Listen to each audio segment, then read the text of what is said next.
ನೋಡೋಣ sir sir ಒಂದು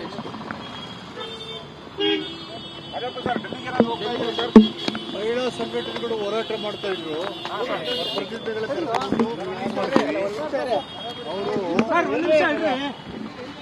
ಒಂದೇ ನಿಮಿಷ ಹೇಳಿ ಸ್ವಾಮಿ, ಹೇಳಿ ನೇತೃತ್ವದಲ್ಲಿ ಸಿಎಂ ಭೇಟಿ ಮಾಡಿದ್ರಲ್ಲ ಸರ್, ಏನಾಯ್ತು ಸರ್? ಮಹಿಳಾ ಸಂಘಟನೆಗಳು, ರೈತ ಸಂಘಟನೆಗಳು, ಗ್ಲಾಸ್ ಇದೆ, ಮಹಿಳಾ ಸಂಘಟನೆಗಳು, ಕರ್ನಾಟಕದಂತ ಮಹಿಳಾ ಸಂಘಟನೆಗಳು ಫ್ರೀಡಂ ಪಾರ್ಕ್ ಅಲ್ಲಿ ಸ್ಟ್ರೈಕ್ ಮಾಡ್ತಾ ಇದ್ರು. ಮುಖ್ಯಮಂತ್ರಿಗಳು ನನ್ನ ಅವರು ಹೋಗಿ ಮನವಿ ಸ್ವೀಕಾರ ಮಾಡಿ ಅಂತ ಹೇಳಿ ಹೋಗಿದೆ. ಮತ್ತು ಅವರ ಪ್ರತಿನಿಧಿಗಳು ಕೂಡ ಬಂದು ಮುಖ್ಯಮಂತ್ರಿಗಳಿಗೆ ಅವರ ಮಹಿಳಾ ಸಮಸ್ಯೆಗಳನ್ನು ಹೇಳಿದ್ದಾರೆ. ಅವರು ಅವರ ಸಮಸ್ಯೆಗಳಿಗೆ ಸ್ಪಂದಿಸಿ ಅದಕ್ಕೆ ಅಧಿಕಾರಿಗಳು ಮೀಟಿಂಗ್ ಮಾಡಿ ಸಮಯ ತಿಳಿಸ್ತೀವಿ, ನಿಮ್ಮ ಪ್ರತಿನಿಧಿಗಳ ಜೊತೆ ಮಾತಾಡಿ ಅವರ ಮನವಿಯನ್ನ ಸಹಾನುಭೂತಿನ ಪರಿಗಣನೆ ಮಾಡ್ತೀವಿ. ಅದು ಸತ್ಯ. ಅದು ನನಗೆ ಗೊತ್ತಿಲ್ಲ.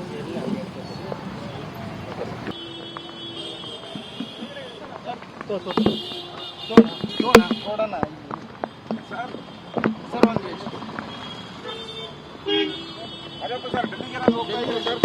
ಮಹಿಳಾ ಸಂಘಟನೆಗಳು ಹೋರಾಟ ಮಾಡ್ತಾ ಇದ್ರು. ಪ್ರತಿನಿಧಿಗಳ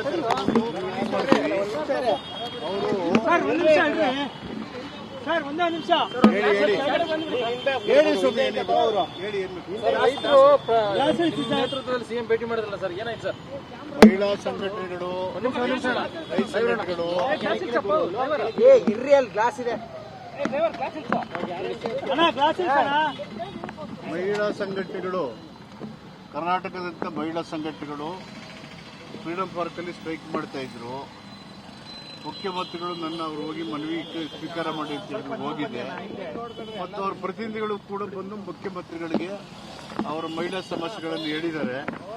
ಅವರು ಅವರ ಸಮಸ್ಯೆಗಳಿಗೆ ಸ್ಪಂದಿಸಿ ಅದಕ್ಕೆ ಅಧಿಕಾರಿಗಳು ಮೀಟಿಂಗ್ ಮಾಡಿ ಸಮಯ ತಿಳಿಸ್ತೀವಿ, ನಿಮ್ಮ ಪ್ರತಿನಿಧಿಗಳ ಜೊತೆ ಮಾತಾಡಿ ಅವರ ಮನವಿಯನ್ನ ಸಹಾನುಭೂತಿನ ಪರಿಗಣನೆ ಮಾಡ್ತೀವಿ. ಅದು ಸತ್ಯ. ಅದು ನನಗೆ ಗೊತ್ತಿಲ್ಲ.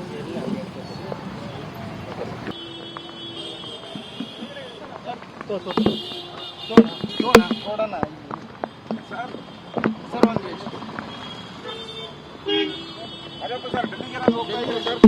ಮಹಿಳಾ ಸಂಘಟನೆಗಳು ಹೋರಾಟ ಮಾಡ್ತಾ ಇದ್ರು. ಪ್ರತಿನಿಧಿಗಳ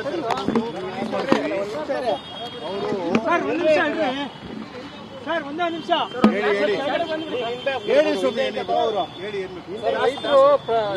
ನೇತೃತ್ವದಲ್ಲಿ ಸಿಎಂ ಭೇಟಿ ಮಾಡಿದ್ರಲ್ಲ ಸರ್, ಏನಾಯ್ತು ಸರ್? ಮಹಿಳಾ ಸಂಘಟನೆಗಳು, ರೈತ ಸಂಘಟನೆಗಳು,